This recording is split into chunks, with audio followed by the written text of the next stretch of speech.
Hi all. Environmental narratives PSC പേപ്പറിൽ module 1 ഒരു short സ്റ്റോറിയാണ് നമ്മൾ ഡിസ്കസ് ചെയ്യാൻ പോകുന്നത്. ദ വൈറ്റ് ഹെറോൺ എന്നാണ് സ്റ്റോറിയുടെ നെയിം. സാറ ഓണെ ജുവറ്റ് ആണ് ഓതർ. സോ ഓതറിൻ്റെ നെയിം അത്ര ഫെമിലിയർ അല്ല, എന്നാലും ഒന്ന് ഓർത്ത് വയ്ക്കുക. ഒരു ക്വസ്റ്റ്യൻ നമുക്ക് എക്സ്പെക്റ്റ് ചെയ്യാം. The white heron. സോ ആദ്യം എന്താണ് ദ വൈറ്റ് ഹെറോൺ എന്ന് വെച്ച് കഴിഞ്ഞാൽ അത് ഈ പക്ഷിയാണ്. നമ്മുടെ നാട്ടിൽ കാണുന്ന കൊക്കുമായിട്ട് ഏകദേശം സാമ്യമുണ്ട്. ആ ഒരു നീണ്ട ചുണ്ടും വെള്ള കളറിൽ ഈ ഒരു പക്ഷിയാണ് white heron. It is also known as the great egret, large egret, great white heron. ഇത്രയും പേരിൽ അറിയപ്പെടുന്നുണ്ട്. ആൻട്രി ആൽബ എന്നാണ് സയൻറ്റിഫിക് നെയിം വരുന്നത്. So it is a very rare bird. അധികം നമുക്കങ്ങനെ കാണാൻ സാധിക്കാത്ത വളരെ ഒരു റെയർ ആയിട്ടുള്ളൊരു ബേർഡാണ്. A white heron often symbolizes purity, independence and beauty of nature. It can also represent spiritual awakening, transformation and the connection between different realms. In some cultures, it signifies good fortune or renewal. So, ചില കൾച്ചറിലെല്ലാം വളരെ നമുക്ക് ഹംസം ആയിട്ട് നമുക്ക് പറയാൻ പറ്റില്ല, പക്ഷേ ഹംസത്തിൻ്റെ ആ ഒരു ഫാമിലിയിലൊക്കെ പെട്ട ഒരു ബേർഡായിട്ട് നമുക്കിതിനെ പറയാൻ പറ്റും. ഓരോ കൾച്ചറിലും വളരെ പ്യൂരിറ്റി, ഈ ബേർഡിനെ കണ്ടു കഴിഞ്ഞാൽ ഒരുപാട് ഭാഗ്യം സിദ്ധിക്കും. ഈവൻ ഈ ബേർഡ് അതിനെ ആരൊക്കെ കാണണമെന്ന് ഡെസ്റ്റിൻഡ് ആണ്. ചിലവർക്ക് മാത്രമേ ഇതിനെ കാണാൻ പറ്റത്തുള്ളൂ. അത്രയ്ക്കും ഭാഗ്യം ഉള്ളവർക്ക് മാത്രമേ ഈ വൈറ്റ് ഹെറോണിനെ കാണാൻ പറ്റൂ എന്നൊക്കെ ഒരു വിശ്വാസമുണ്ട്. ഇനി നമുക്ക് നമ്മുടെ കഥയിലോട്ട് പോകാം. 2 പാർട്ടായിട്ടാണ് ഈ ഒരു ഷോർട്ട് സ്റ്റോറി ഉള്ളത്. നമ്മുടെ പേപ്പർ തന്നെ എൻവയോൺമെൻറ്റൽ നരേറ്റീവ്സ് എന്നാണല്ലോ. ഒരുപാട് നേച്ചർ ഇമേജറീസും നേച്ചറിനെയും എൻവയോൺമെൻറ്റിനെയൊക്കെ ഒത്തിരി നല്ല രീതിയിൽ എലാബറേറ്റ് ആയിട്ട് എഴുതിയിട്ടുള്ളൊരു കഥയാണ് നമ്മുടെ ഈ വൈറ്റ് ഹെറോൺ എന്ന് പറയുന്ന സ്റ്റോറി. സമയമുള്ളപ്പോൾ ആ സ്റ്റോറി ഒന്ന് വായിക്കാം. അത്യാവശ്യം ലെങ്തി ആയിട്ട്, കഥ ചെറുതാണെങ്കിലും പ്ലോട്ട് കുഞ്ഞാണെങ്കിലും എഴുതിയിരിക്കുന്ന രീതി ഒത്തിരി എലാബറേറ്റ് ആയിട്ട് എഴുതിയിട്ടുണ്ട്. നമ്മുടെ സ്റ്റോറി വൈറ്റ് ഹെറോൺ 2 പാർട്ടായിട്ടാണ് തിരിച്ചിട്ടുള്ളത്. സോ ഫസ്റ്റ് പാർട്ടിൽ സംഭവിക്കുന്നത്, one evening in June a little girl named Sylvia was walking through the woods with her cow Mistress Molly. The sun was setting and it was getting dark, but Sylvia knew the path well. The cow was slow and loved to hide in the bushes, which made it hard for Sylvia to find her. Sylvia had to call and search for the cow often because the cow had learned to stay very still, so her bell wouldn't make any sound. So ഇത്രയും വളരെ elaborate ആയിട്ടാണ് ഇത്. കഥയുടെ ചുരുക്കിയതാണെങ്കിൽ പോലും ഒരു പേജോളം ഇതിൻ്റെ ഒരു നരേറ്റീവാണ് വരുന്നത്. സോ സിൽവിയാണ് നമ്മുടെ ടൈറ്റിലർ ക്യാരക്ടർ, അല്ലെങ്കിൽ നമ്മുടെ പ്രൊട്ടഗോണിസ്റ്റ് എന്ന് പറയുന്നത് സിൽവിയാണ്. ഒരു ചെറിയൊരു പെൺകുട്ടിയാണ്. ജൂൺ മാസത്തിൽ ഒരു ദിവസം മിസ്ട്രസ് മോളി എന്ന് പറയുന്ന പശുവിൻ്റെ പേരാണ്, അങ്ങനെയാണ് ഇട്ടേക്കുന്നത്. അതിനെയും കൊണ്ട് കാട്ടിൽ അതിനെ കൊണ്ടുപോയിട്ട് മേയാൻ കൊണ്ടുപോയിട്ട് തിരികെ കൊണ്ടുവരുവാണ്. അപ്പോൾ ഈ പശുവിൻ്റെ ഒരു വികൃതി എന്ന് പറഞ്ഞു കഴിഞ്ഞാൽ അതിന് ഒളിച്ച് നിൽക്കാൻ നല്ലപോലെ അറിയാം. അപ്പോൾ ഒരുപാട് സമയം അങ്ങ് ഇരുണ്ട് പോയി കഴിഞ്ഞെങ്കിലും രാത്രി ആയെങ്കിൽ പോലും സിൽവിയയ്ക്ക് നല്ലതുപോലെ വീട്ടിലേക്ക് പോകാനുള്ള വഴി അറിയാം. എന്നാൽ നമ്മുടെ ഈ പശുക്കുട്ടി എന്താ വെച്ചാൽ, അല്ലെങ്കിൽ ഈ പശു എന്താ ചെയ്യുന്നത്, ഒളിച്ച് നിൽക്കും. കഴുത്തിലെ മണി കിളിങ്ങാത്ത ലെവലിൽ ഒളിച്ച് നിൽക്കാനുള്ള കഴിവ് ഇപ്പം നമ്മൾ ആ പശുവിനുണ്ട്. സോ ഞാൻ ആ ഒരു ഭാഗം വായിക്കുന്നില്ല. 2ാമത്തെ ബുള്ളറ്റിൻ പോയിന്റിൽ പറയുന്നത്, സിൽവിയയ്ക്ക് ഇപ്പോൾ അത് വളരെ ക്ഷമ കെട്ടൊരു പണിയാണ്. വൈകുന്നേരം വരെ അതിനെ അവിടെ നിന്ന് മേയാൻ വിട്ടിട്ട് തിരികെ കൊണ്ടുവരും. അത് കളിക്കുമ്പോഴും സിൽവിയ വളരെ ഹാപ്പി ആയിട്ട് ആ പശുവിൻ്റെ കൂടെ നിന്ന് കളിക്കുവാണ്. അതിനൊരു ഹൈഡ് ആൻഡ് സീക്ക് ഗെയിമായിട്ടാണ് കരുതുന്നത്. സോ മേ ബി ആ ഒരു എന്ത് ഗെയിമാണ് അവർ തമ്മിൽ കളിക്കുന്നതെന്ന് ചോദിച്ചു കഴിഞ്ഞാൽ it's a hide and seek game. So and also അവിടെ ശ്രദ്ധിക്കേണ്ട ഒരു കാര്യം, she had a lot of free time and no other children to play with. ഒരൊറ്റ കൂട്ടുകാർ പോലുമില്ല, മറ്റു കുട്ടികളൊന്നുമില്ല. ഈ ഒരു പശുക്കുട്ടിയും സിൽവിയയാണ് കൂട്ടുകാരായിട്ടുള്ളത്. And she gently led her home with some birch leaves. Birch എന്ന് പറയുന്ന ഒരു മരമാണ്. അതിൻ്റെ കുറച്ച് ലീവ്സും ഒക്കെ ആയിട്ടാണ് സിൽവിയ വീട്ടിലേക്ക് പോയിക്കൊണ്ടിരിക്കുന്നത്. She was worried that her grandmother Mrs Tilley might be upset because they were late, but the grandmother understood how hard it was to bring the cow home. She was grateful to have Sylvia's help. So സിൽവിയയ്ക്ക് ചെറിയൊരു പേടിയുണ്ട്. അമ്മൂമ്മയുടെ പേര് Mrs Tilly. എങ്ങാനും നമ്മൾ late ആയതിൻ്റെ പേരിൽ കുറച്ച് ദേഷ്യപ്പെടുമോ എന്നിങ്ങനെ ഭയന്ന് പൊയ്ക്കൊണ്ടിരിക്കുകയാണ്. പക്ഷേ ഇല്ല, അമ്മമ്മയ്ക്ക് മനസ്സിലാവുന്നുണ്ട്. കാരണം ഒരു പശുവിന്, ഒരു ചെറിയ കുട്ടി, ഒരു 8-9 വയസ്സായ ഒരു കുട്ടി ആ ഒരു പശുവിനെ തിരികെ കൊണ്ടുവരുന്നത് ബുദ്ധിമുട്ടുള്ളൊരു കാര്യമാണെന്ന് അമ്മമ്മയ്ക്ക് അറിയാം. Sylvia had once lived in a busy town for 8 years, but now that she lived on the farm, she felt truly alive for the first time. She often remembered a sad little flower, a geranium, from the town and felt sorry for it, perhaps because she related how unhappy she had been there. So സിൽവിയയ്ക്ക് ഇപ്പോൾ ഒരു 9 വയസ്സുണ്ടാവും. 8 വർഷവും അവൾ ടൗണിലാണ് താമസിച്ചിരുന്നത്. പക്ഷെ അപ്പോഴൊന്നും ഒരു felt alive, അല്ലെങ്കിൽ ഞാൻ ജീവിക്കുകയാണെന്നൊരു തോന്നൽ സിൽവിയയ്ക്ക് ഉണ്ടായിരുന്നില്ല. ഇപ്പോഴാണ് ജീവിക്കുകയാണെന്നൊരു തോന്നൽ. ഒന്ന് എലൈവായിട്ട് ഈ കാടും മലയും ഭയങ്കര ഒരു നാച്ചുറൽ സീനറി നല്ലപോലെ അവിടെ വിവരിച്ചിട്ടുണ്ട്. എത്തിയപ്പോൾ തോന്നുന്നത് ഒരു പൂവിനോട് പോലും ഇവൾക്കൊരു അനുകമ്പ അല്ലെങ്കിൽ ഒരു വിഷമം തോന്നുവാണ്. ഈ പൂവ് ആ ടൗണിൽ കിടന്ന് കഷ്ടപ്പെടുവാണല്ലോ എന്ന്. സോ അത്രത്തോളം പ്രകൃതിയുമായിട്ട് ഇടകലർന്ന് നിൽക്കുന്ന ഒരു പെൺകുട്ടിയാണ് നമ്മുടെ Sylvia. Sylvia had come to live with her grandmother, Mrs. Tilly, because she was shy and afraid of people. Her grandmother thought the quiet country life would suit her, and she was right. Sylvia loved the peaceful woods and never wanted to return to the noisy town. So നമ്മുടെ സിൽവിയയ്ക്ക് ഒരു പ്രത്യേക ഒരു peculiar character എന്താണെന്ന് വെച്ച് കഴിഞ്ഞാൽ അവൾ ഭയങ്കര shy ആണ്. പിന്നെ ആൾക്കാരെ കാണുമ്പോൾ ഭയങ്കര ഒരു ഭയവും.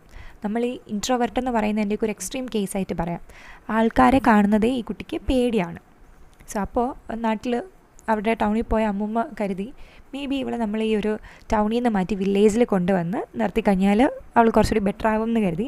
പക്ഷെ അത് വളരെ കറക്റ്റായിരുന്നു. ഇവിടെ എത്തിയ ഒരു പീസ്ഫുൾ വുഡ്സ്, ശരിക്കും പറഞ്ഞാൽ നല്ലൊരു കാട് പ്രദേശത്താണ് ഇവരിപ്പോൾ താമസിക്കുന്നത്. അപ്പോൾ അവിടെ എത്തിയപ്പോഴേക്കും അവൾ ഒരുപാട് ബെറ്ററായി. അവൾക്ക് നല്ലൊരു എനർജി, ഒരു പോസിറ്റീവ് ഫീല് സിൽവിക്ക് ഉണ്ടാവാൻ തുടങ്ങി.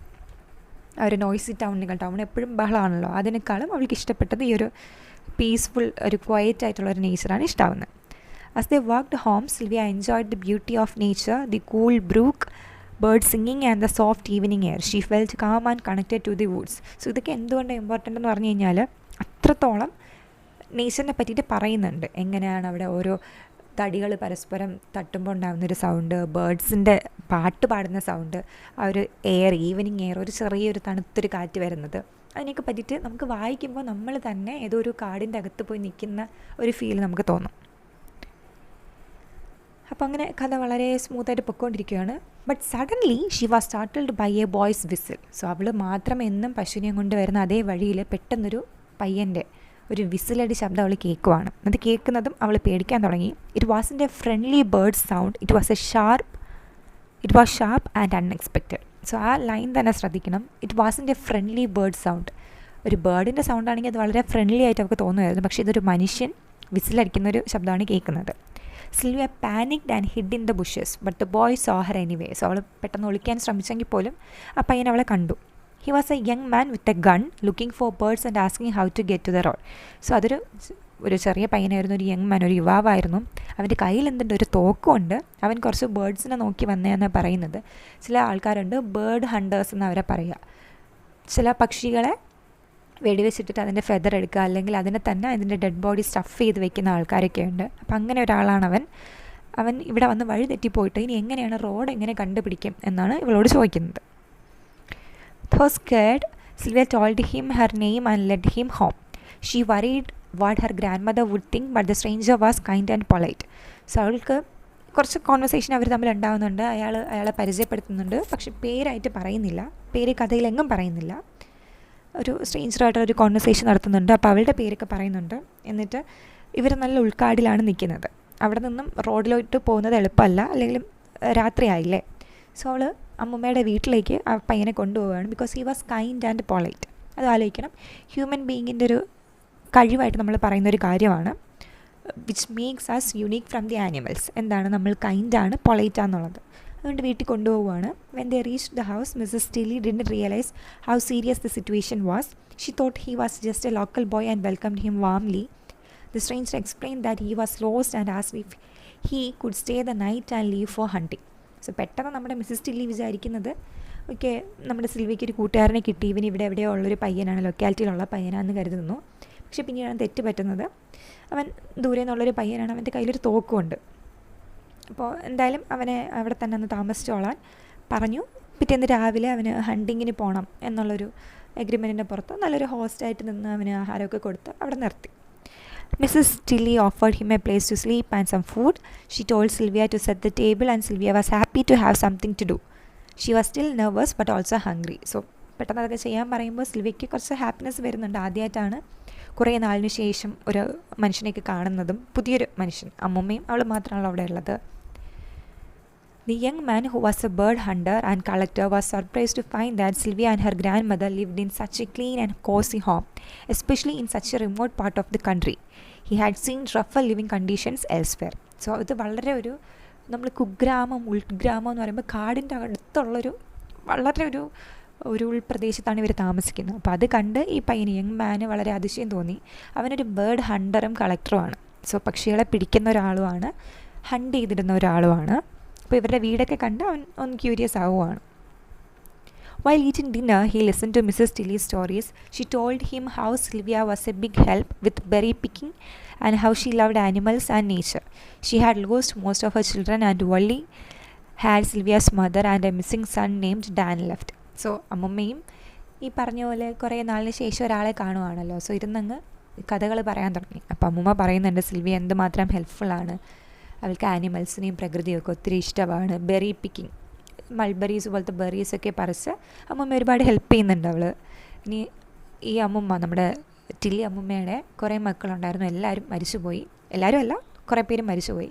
ഇനി ആകെ ലെഫ്റ്റായിട്ടുള്ളത് സിൽവിയയുടെ അമ്മയും പിന്നെ ഡാൻ എന്ന പേരുള്ളൊരു മോനും. പക്ഷേ ആ ഡാൻ മിസ്സിങ് ആയിപ്പോയി.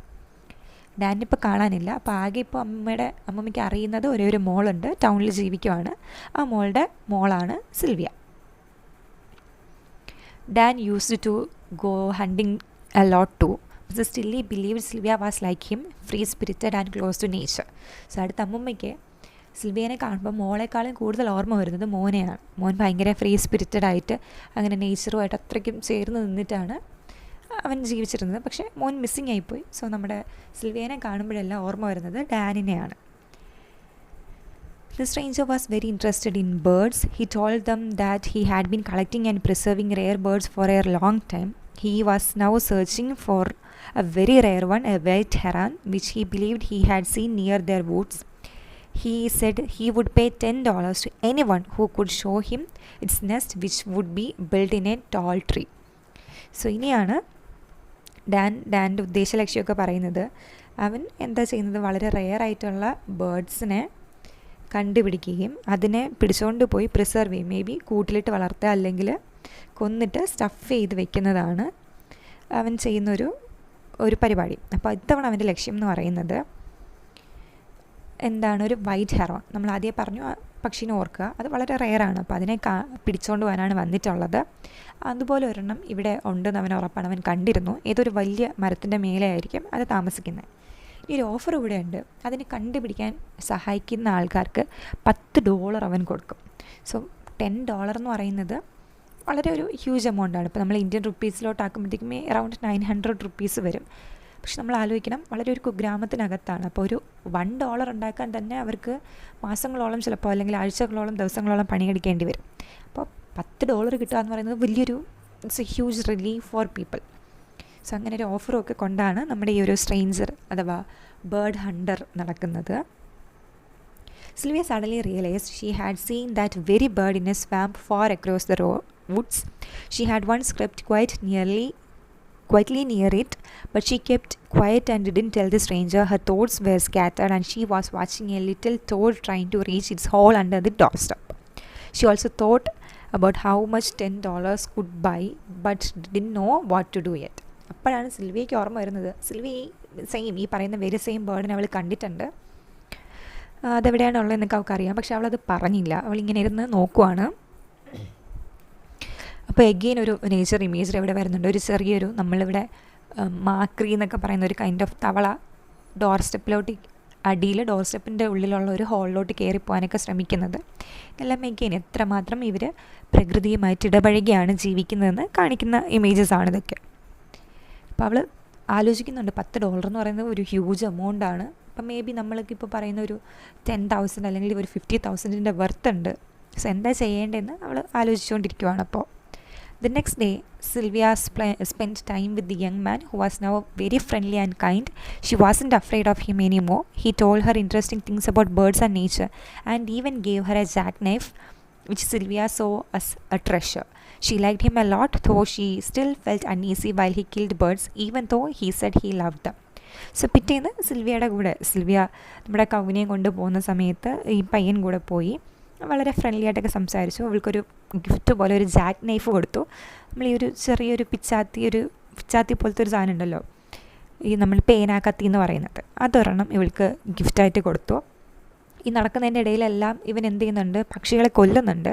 പക്ഷെ അതിൽ ക്യൂരിയസ് ആയിട്ടുള്ളൊരു കാര്യം, അവൻ പറയുന്നത് എനിക്ക് പക്ഷികളെ ഭയങ്കര ഇഷ്ടമാണെന്ന് പറഞ്ഞിട്ടാണ് ഈ പക്ഷികളെ കൊന്ന് എടുക്കുന്നത്. അപ്പോൾ അത് അവളിങ്ങനെ ഒന്ന് ക്യൂരിയസ് ആയിട്ട് നോക്കി നിൽക്കുന്നുണ്ട്. As the day passed, Sylvia began to admire the young man deeply. Something in her heart stirred a feeling of innocent love or deep attachment. They explored the woods together quietly, and Sylvia followed him closely, wishing she could help him find the white heron, but she didn't let him do it. So അങ്ങനെ പോകുന്ന വഴിക്ക് അവൾക്ക് ഇയാളോടൊരു പ്രത്യേകിച്ചൊരു അനുകമ്പയും ഒരു സ്നേഹമൊക്കെ തോന്നുന്നുണ്ട്. പക്ഷേ എവിടെയാണ് ഇവൾ പക്ഷിനെ കണ്ടിട്ടുണ്ടെന്നൊന്നും ഇവൾ പറയുന്നില്ല. Later, as they brought the cow home together, Sylvia smiled when they reached the place where she had been scared the night before.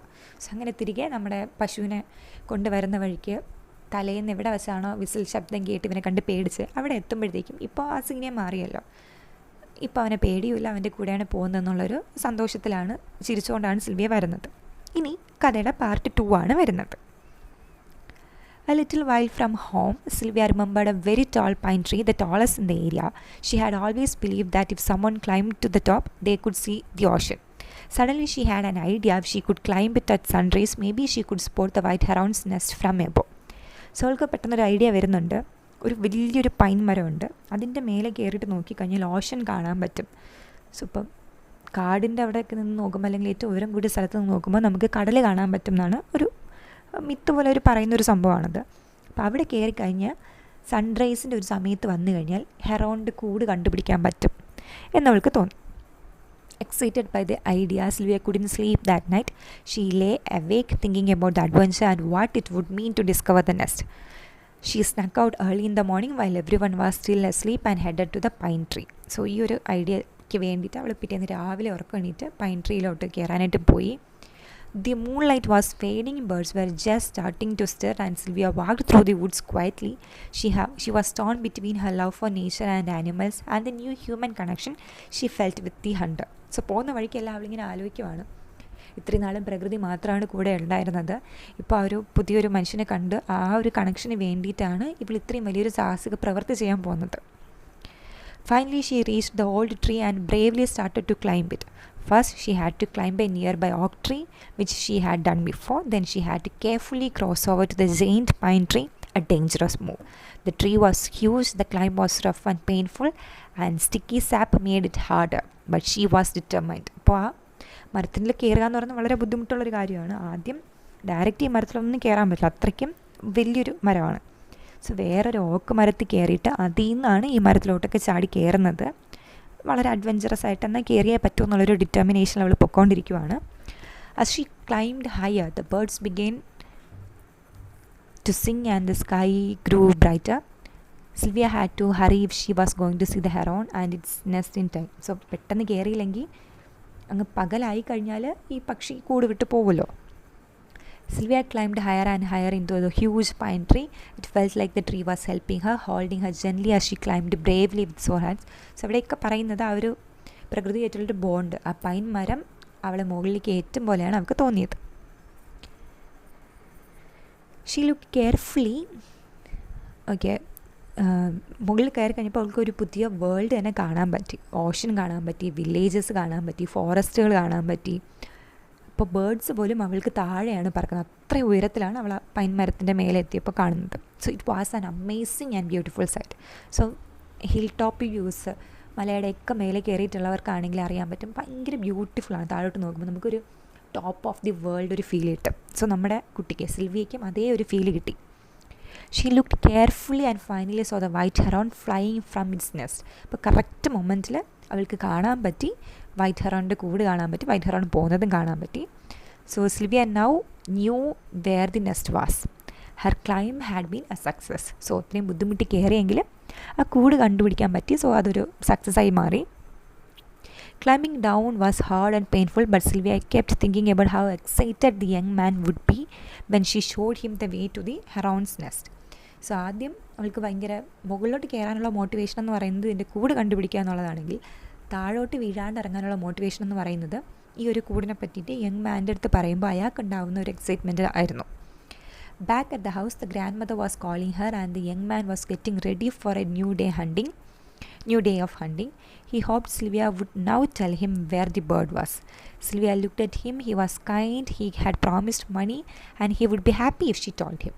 So already ഈ പയ്യന് മനസ്സിലായിട്ടുണ്ട്, ഇവൾക്ക് അറിയാം, ഇവൾ ഹെറോവിനെ കണ്ടിട്ടുമുണ്ട്, ഹെറോവിൻ്റെ കൂടെ ഇവൾക്ക് അറിയാം എന്നുള്ളൊരിതിൽ. സോ ഇവളിപ്പോൾ പറഞ്ഞു കൊടുക്കും കരുതി അയാൾ നിൽക്കുവാണ്. അയാളുടെ കയ്യിൽ ആ പ്രോമിസ് ചെയ്ത മണിയൊക്കെ ഉണ്ട്. എന്തായിരുന്നു promised money? $10. But Sylvia stayed silent. പക്ഷെ അവിടെ എത്തിയപ്പോഴത്തേക്കും അവളൊന്നും പറഞ്ഞില്ല, അവൾ മിണ്ടാണ്ട് നിന്നു. She couldn't bring herself to betray the bird. She remembered the peaceful morning, the bird in flight and how connected she felt to nature. She just couldn't give the secret away, not even for money or kindness. പക്ഷെ അവിടെ എത്തിയപ്പോൾ അവൾക്ക് ഇനി ഇത് പറഞ്ഞു കൊടുക്കുന്ന ഒരു ബിട്രയലല്ലേ. അവൾ അത്രയും ഒരു പെർഫെക്റ്റ് പീസ്ഫുൾ മോർണിംഗിൽ ഒന്നും അറിയാതെ ആ പക്ഷി വളരെ ഹാപ്പി ആയിട്ട് അതിൻ്റെ കൂട്ടിൽ നിന്ന് പോയി. ഒരു വല്ലാത്തൊരു കണക്ഷൻ അവൾക്ക് ആ ഒരു പ്രകൃതിയായിട്ട് ആ ഒരു മൊമെൻറ്റിൽ തോന്നി. It was even more worth than the money he has offered and his kindness. അയാൾ കൈൻഡാണ് എന്ന് പറയുന്നുണ്ടെങ്കിലും അയാൾ പക്ഷികളെയും മൃഗങ്ങളെയും കൊല്ലുന്ന അവൾ നേരിട്ട് കണ്ടതാണ്. അപ്പോൾ അവൾക്ക് ആ ഒരു നേച്ചറിനെ ബിട്രേ ചെയ്യാൻ സാധിക്കാൻ അവൾക്ക് തോന്നിയില്ല. The young man left disappointed and Sylvia felt sad but also proud. So അയാൾ ഡിസപ്പോയിൻറ്റഡ് ആയിട്ട് അവിടെ നിന്ന് പോയി. ഇനി എല്ലാ ദിവസവും ഇവിടെ താമസിക്കാൻ പറ്റില്ലല്ലോ. സോ അയാൾ മടങ്ങുവാണ്. ഹെറോണിനെ കണ്ടുപിടിക്കാൻ പറ്റുന്നില്ല എന്നുള്ളൊരു ഇതിൽ അയാൾ തിരികെ പോകുന്നു. പക്ഷേ വിഷമം തോന്നിയെങ്കിലും അവൾ ഭയങ്കര പ്രൗഡായിട്ട് ഫീൽ ചെയ്തു. Her loyalty to the bird was more important than reward or prize. ആ ഒരു പക്ഷീനോട് അവൾ കാണിച്ചൊരു ലോയൽറ്റി എന്ന് പറയുന്നത് അവൾക്ക് കിട്ടുമായിരുന്ന റിവാർഡായിട്ടുള്ളൊരു പൈസയെക്കാളും അല്ലെങ്കിൽ നീ എനിക്കിത് പറഞ്ഞു തന്നല്ലോ എന്നയാൾ അപ്രിഷ്യേറ്റ് ചെയ്യുന്നതിനേക്കാളും ഇമ്പോർട്ടൻ്റ് ആയിട്ട് അവൾക്ക് തോന്നി ആ ബേർഡിനോട് അവൾക്കുണ്ടായിരുന്നൊരു വിശ്വാസ്യത.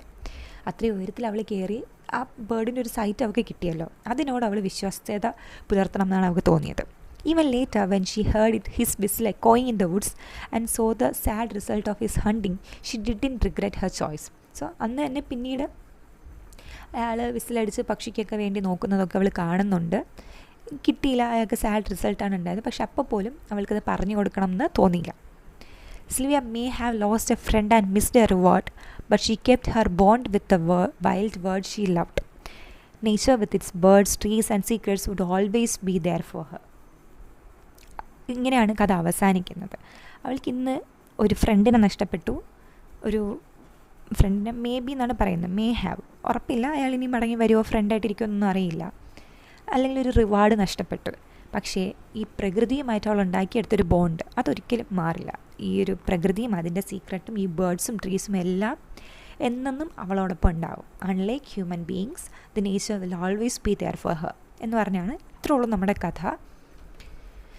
നല്ലൊരു കഥയാണല്ലേ. നമ്മൾ നോക്കി എന്തെങ്കിലും റിവാർഡ് അല്ലെങ്കിൽ ഒരു ബേർഡ് എന്നുള്ളൊരു അവസ്ഥ വരുമ്പോൾ നമ്മൾ എന്തായിരിക്കും ചൂസ് ചെയ്യുക? ഒരു ഹൈപ്പോത്തറ്റിക്കൽ ക്വസ്റ്റ്യനാണ്. ഇപ്പോൾ ഇവിടെ നമ്മുടെ കുട്ടി ചൂസ് ചെയ്ത് എന്താണെന്ന് മനസ്സിലായല്ലോ. ഇനി ഇതൊരു ചെറിയൊരു സമ്മറിയാണ്. ഇതിൻ്റെ ഒരു സ്ക്രീൻഷോട്ട് എടുത്ത് വെച്ച് കഴിഞ്ഞാൽ ഒരു 2 മാർക്ക് അല്ലെങ്കിൽ 4 മാർക്കിനൊക്കെ ചോദിച്ചു കഴിഞ്ഞാൽ നമുക്ക് കഥ ഫുൾ ഇതിൻ്റെ ഉള്ളിൽ തന്നെ ഉണ്ട്. ഇനി തീംസ് നോക്കാം. Nature versus human desire. So Sylvia എന്താണ്, മനുഷ്യനായിട്ടുള്ള ഒരു ഹ്യൂമൻ ഹണ്ടറിൻ്റെ ഡിസയറിന് മുകളിൽ ആ ഒരു ബേർഡിൻ്റെ ലൈഫ് ആണ് അവൾ ചൂസ് ചെയ്തത്. Then innocence and coming of age. So 8 അല്ലെങ്കിൽ 9 വയസ്സായ ഒരു കുട്ടിക്ക് പെട്ടെന്ന് ഒരു ഇന്നസെൻസ് മാറിയിട്ട് പറഞ്ഞു കൊടുത്താൽ പൈസ കിട്ടും. ചെറിയ പിള്ളേർക്ക് 8-9 വയസ്സായ പിള്ളേർ നമ്മൾ ഈ കുടുക്കയിലിടാൻ കാശ് കൊടുക്കാമെന്ന് പറഞ്ഞ് കഴിഞ്ഞാൽ എന്ത് നമുക്ക് തരും, എന്ത് പറഞ്ഞു തരും. പക്ഷെ അതിൽ നിന്ന് മാറിയിട്ട് അവൾ പെട്ടെന്നൊരു ഗ്രോണപ്പായിട്ടൊരു റെസ്പോൺസിബിലിറ്റി അവൾക്കുണ്ടെന്ന് മനസ്സിലാക്കി ഒരു ഡിസിഷൻ എടുക്കുന്നൊരു ലെവലിലേക്ക് അവൾ കമ്മിങ് ഓഫ് ഏജ് നടത്തി, ഒരു പക്വത അവൾ കൈവരിച്ചു. Then loyalty and silence. അവൾ പ്രകൃതിയോടാണ് ലോയലായിട്ട് നിന്നത്. Then connection with nature. സിൽവിയയ്ക്ക് ടൗൺ ആയിരുന്നു അവളുടെ വീട്, അത് മാറി നേച്ചറിലെത്തിയപ്പോഴാണ് അവൾക്ക് ഒരു ഹോംലി ഫീൽ വന്നത്. ഈ മരങ്ങളും ആനിമൽസും ഒക്കെ ആയിരുന്നു അവളുടെ ഫ്രണ്ട്സും, അവർ തന്നെയാണ് അവളുടെ ഫാമിലി. സോ അതുകൊണ്ടാണ് ഒരു ഫാമിലി മെമ്പറിനെ അവൾക്ക് ബിട്രേ ചെയ്യാൻ പറ്റാത്തത്. Then conflict between materialism and moral values. So ഇവിടെ മെറ്റീരിയലിസത്തിൽ വരുന്നതാണ് ആ ഒരു മണി. ആ മണി അവൾ റിജക്റ്റ് ചെയ്തിട്ട് അവളുടെ മോറൽ വാല്യൂ, ഒരു ഹ്യൂമൻ എന്നുള്ള നിലയിൽ സേക്രഡാണ്, ഈ വൈൽഡ് എന്ന് പറയുന്നത് വളരെ ഡിവൈൻ ആയിട്ടുള്ളൊരു കാര്യമാണ്, ഈ പ്രകൃതി എന്നുള്ളൊരു ബോധ്യത്തിലാണ് അവൾ കാശ് വേണ്ട എന്ന് വയ്ക്കുന്നത്. അല്ലാണ്ട് അവൾക്ക് കാശിൻ്റെ ആവശ്യമില്ലാഞ്ഞിട്ടല്ല, പക്ഷേ ആ ഒരു തീരുമാനമെടുക്കാനുള്ളൊരു ബോൾഡ്നെസ് അവൾക്കുണ്ടായി. ഇത്രയുമാണ് എൻ്റെ ഒരു തീംസ് വരിക. റൈറ്റിംഗ് സ്റ്റൈൽ ഒന്ന് നോക്കാം. ഭയങ്കര ഡിസ്ക്രിപ്റ്റീവും പൊയറ്റിക്കുമാണ്. സോ അത്രയും ഡിസ്ക്രിപ്റ്റീവായിട്ടാണ്, നമുക്ക് ഒറ്റ പാരഗ്രാഫിൻ്റെ കഥയേ ഉള്ളൂ, പക്ഷേ വളരെ ഡിസ്ക്രിപ്റ്റീവായിട്ട് അത് എഴുതിയിട്ടുണ്ട്. Rich imagery and poetic descriptions. അവിടെ ഒരു ലൈൻ ഞാൻ കൊടുത്തിട്ടുണ്ട് തുടങ്ങുന്നത്, the tree stood still and frowned away the winds that June morning. So ആ ഒരു വിൻഡിനെയൊക്കെ പറ്റിയിട്ട് വളരെ ഡീറ്റെയിൽ ആയിട്ട് പറയുന്നുണ്ട്. പിന്നെ തേർഡ് പേഴ്സൺ ഒരു നരേറ്ററാണ് വരുന്നത്. എല്ലാം കണ്ടുകൊണ്ടിരിക്കുന്ന ഒരു നരേറ്റർ ആയിട്ടാണ് കഥ പറയുന്നത്. പിന്നെ ഇടയ്ക്ക് സിൽവിയയുടെ പോയിൻ്റ് ഓഫ് വ്യൂവിൽ നിന്നും കഥ വരുന്നുണ്ട്. വളരെ സ്ലോ ആയിട്ടാണ് കഥ പോകുന്നത്. സോ ഇപ്പോൾ നമ്മൾ പറഞ്ഞതിൽ തന്നെ ഞാൻ ഏകദേശം ഒരു കുറേ സമയം കഴിഞ്ഞിട്ടാണ് കഥ അങ്ങോട്ട് മൂവ് ചെയ്യുന്നത്. സോ ആ ഒരു സ്ലോ പേസിൽ അത്രത്തോളം നമ്മൾ ആ പ്രകൃതിയുമായിട്ടാണ് ആദ്യം നമുക്ക് തോന്നുന്നത്, നമ്മൾ ആ വില്ലേജിലാണ്, ആ ഫോറസ്റ്റിനകത്താണെന്ന് തോന്നുന്ന ലെവലിന് അത്രയും വളരെ പതുക്കെ, വളരെ സ്മോൾ ഡീറ്റെയിൽസ്, ബേർഡിൻ്റെ സോങ്ങും ട്രീ ബ്രാഞ്ചസും സൺലൈറ്റും അതിനെയൊക്കെ പറ്റി വളരെ ഡീപ്പായിട്ട് നമുക്ക് സിൽവിയ എന്താണ് ആ വേൾഡിൽ ഫീൽ ചെയ്യുന്നത് അത് വായനക്കാർക്ക് മനസ്സിലാവും. Use of symbolism, pine tree representing courage and clarity, heron freedom and innocence, and the jackknife temptation or reward. So ആലോചിച്ച് നോക്കണം, ഒരു ടെംപ്റ്റേഷനൊക്കെ ഉണ്ടായി, ആ ടെംപ്റ്റേഷൻ്റെ പുറത്തായിരിക്കും അവൾ മേ ബി ആ ഒരു പൈൻ ട്രീ വരെ കയറിയത്. പക്ഷെ ആ ട്രീ കയറി കഴിഞ്ഞ് ആ ഹെറോണിനെ കണ്ടപ്പോഴേക്കുമാണ് അവൾക്ക് ആ ഒരു പുതിയ ബോധ്യങ്ങളൊക്കെ വരുന്നത്. Romantic and local colour style, the story reflects romanticism by emphasising nature. So നമ്മുടെ ഒരു റൊമാൻറ്റിക് ലവ് സാധനമല്ല, നേച്ചറിനെ വളരെ റൊമാൻറ്റിസൈസ് ചെയ്തിട്ട് നേച്ചറിലുള്ള കാര്യങ്ങളെ പറ്റിയിട്ടാണ് പറഞ്ഞു പോകുന്നത്. പിന്നെ നേച്ചറിൻ്റെ ഒരു ഡെപ്പിക്ഷൻ വരുന്നുണ്ട്, നേച്ചറിൻ്റെ ഒരു സ്പിരിച്വൽ പ്രസൻസിനെ പറ്റി പറയുന്നുണ്ട്. പിന്നെ നേച്ചർ ഒരു ഫ്രണ്ടായിട്ടും ഒരു റെഫ്യൂജായിട്ടും സിൽവിയയ്ക്ക് ഹ്യൂമൻ ഫ്രണ്ട്സ് ഒന്നുമില്ല. സോ അവളുടെ കംഫർട്ട് സോൺ എന്ന് പറയുന്നത് കാടാണ്. ഹ്യൂമൻ വേൾഡുമായിട്ട് വളരെ കോൺട്രാസ്റ്റിംഗ് ആയിട്ടാണ്, ഒരു ബഹളമൊന്നും ഇല്ലാത്തൊരു ബ്യൂട്ടിഫുൾ വേൾഡായിട്ടാണ് കാണിച്ചിരിക്കുന്നത്. പക്ഷേ ഹ്യൂമൻ ബീങ്ങിനെ കാണിച്ചിരിക്കുന്നത് ആ ഒരു ഹ്യൂമൻ ബീങ് ഇഷ്ടമാണെന്ന് പറയുന്നുണ്ടെങ്കിൽ പോലും ആ ഹണ്ടർ എന്താണ് ചെയ്യുന്നത്, വയലൻ്റ്ലി അയാൾ ഹണ്ട് ചെയ്യുന്നു, ഗണ്ണും കൊണ്ട് അയാൾ നടക്കുന്നു. ആ ഒരു വിസിൽ ശബ്ദവും ഗണ്ണിൻ്റെ വോയിസും ഗണ്ണിൻ്റെ നോയ്സും ഒക്കെ കോൺട്രാസ്റ്റിംഗ് ആയിട്ടാണ് കാണിക്കുന്നത്. പിന്നെ ഇന്നസെൻസും ഫ്രീഡവും ഓൾറെഡി പറഞ്ഞ കാര്യമാണത്. നേച്ചർ ഒരു മോറൽ ഗൈഡ് കൂടിയായിട്ട് ഇവിടെ വരുന്നുണ്ട്. സിൽവിയയുടെ ഒരു മോറൽ അവേക്കനിങ്, പൈസ മാത്രമല്ല, അല്ലെങ്കിൽ കാശിന് വേണ്ടിയിട്ടല്ല നമ്മൾ ജീവിക്കേണ്ടത്, there are more moral values than just materialistic money എന്ന് പറയുന്നൊരു ഐഡിയയിലേക്ക് അവൾ എത്തുന്നുണ്ട്. ഇനി ഇതിലൊരു കാര്യം കൂടി ഓർക്കേണ്ടത്, സിൽവിയയുടെയും അമ്മമ്മയുടെയും പേര് മാത്രമാണ് ക്യാരക്ടേഴ്സിൻ്റെ പേരിൽ പറയുന്നത്. ഈ കഥയുടെ പേസ് മാറ്റുന്നത് തന്നെ ഒരു ഹണ്ടറാണ്, പക്ഷേ ഹണ്ടറിൻ്റെ പേര് പറയുന്നില്ല. Because anyone can be a hunter, ആർക്ക് വേണമെങ്കിലും എപ്പോൾ വേണമെങ്കിലും ഹണ്ടർ ആവാം. സോ നമുക്ക് എന്താണ് വേണ്ടതെന്ന് നമ്മളാണ് തീരുമാനിക്കേണ്ടത്. ഇപ്പോൾ പ്രകൃതിനെ ഇഷ്ടമാണെന്ന് പറയുമ്പോൾ നമ്മൾ പ്രകൃതിനെ ചൂഷണം ചെയ്യണോ ഒരു ജീവനെ കൊല്ലണോ എന്നുള്ളത് നമ്മൾ തീരുമാനിക്കുക എന്നുള്ളിടത്താണ് കഥ അവസാനിക്കുന്നത്. നല്ലൊരു കഥയാണ്, സമയം ഉള്ളപ്പോൾ ഒന്ന് വായിച്ചു നോക്കുക. ഇനി നമുക്ക് ക്വസ്റ്റ്യൻസ് നോക്കിപ്പോവാം. 1 മാർക്ക് ക്വസ്റ്റ്യൻസിൽ what is the name of the little girl in the story, ഇതിന് പകരം ഓഥറിൻ്റെ പേരും ചോദിക്കാവുന്നതാണ്. What animal was Sylvia bringing home when the story begins, who is mister Smalley, where did Sylvia live before coming to the farm, what did the stranger carry with him, what did the young man offer Sylvia in return for showing the heron's nest, what tree did Sylvia climb to support the heron, what is Sylvia's grandmother's name, which bird was the stranger searching for, what did the young man give Sylvia as a gift. Easy questions ആണ്, answer ചെയ്യാൻ പറ്റുമെന്ന് വിചാരിക്കുന്നു.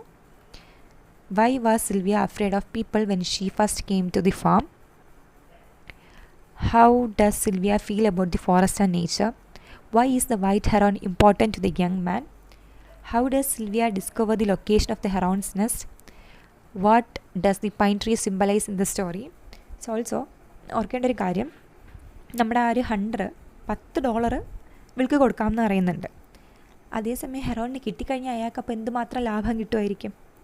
അപ്പോൾ ഈ പക്ഷിനെ ദ്രോഹിക്കാനോ അല്ലെങ്കിൽ അതിൻ്റെ feathers, പണ്ട് കാലത്ത് ഈ ഹെറോണിൻ്റെ തൂവലുണ്ടല്ലോ, നല്ല ഭംഗിയുള്ള ഒരു വെള്ള തൂവലെടുത്തിട്ട് തൊപ്പി നിർമ്മിക്കുക, ഡ്രസ്സിൻ്റെ ലെതറിൽ അറ്റാച്ച് ചെയ്യുക, അങ്ങനെയൊക്കെ ചെയ്യുമായിരുന്നു. സോ ഇയാൾക്ക് നല്ലൊരു ഹ്യൂജ് സം ഓഫ് മണി ഇയാൾക്ക് ഓൾറെഡി പ്രോമിസ്ഡ് ആണ്. അതുകൊണ്ടാണ് ഇയാൾ ഇത്രയും ലക്ഷറിയസ് ആയിട്ട് ഞാൻ $10 തരാമെന്നൊക്കെ പറയുന്നത്.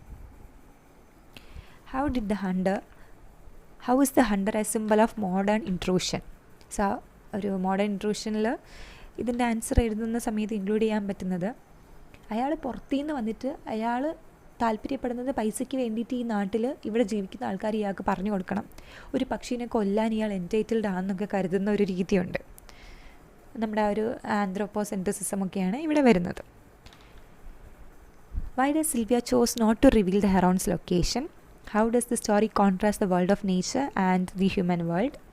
Essay question ആയിട്ട് describe Sylvia's character. Discuss the relationship between Sylvia and nature. What moral choice does Sylvia face in the story? How does she resolve it? Describe the role of the hunter and what he symbolizes. How does Jewett use symbolism in a White Heron? ഈ വലിയൊരു essay question.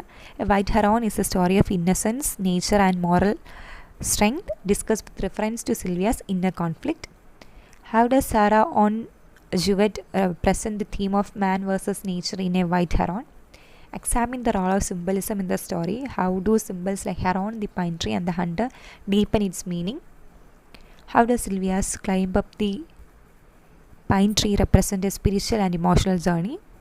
Compare Sylvia and the hunter as opposites in their approach to nature. What does each character represent? So ഇതിൻ്റെയൊക്കെ answers നമ്മൾ already പറഞ്ഞു പോയിട്ടുണ്ട്. അത് കിട്ടും എന്നാണ് ഞാൻ വിചാരിക്കുന്നത്. എന്തെങ്കിലും ഡൗട്ട് ഉണ്ടെങ്കിൽ ചോദിച്ചാൽ മതി. ഇപ്പോൾ അത്രേ ഉള്ളൂ. മനസ്സിലായി കാണുമെന്ന് വിചാരിക്കുന്നു. Thank you.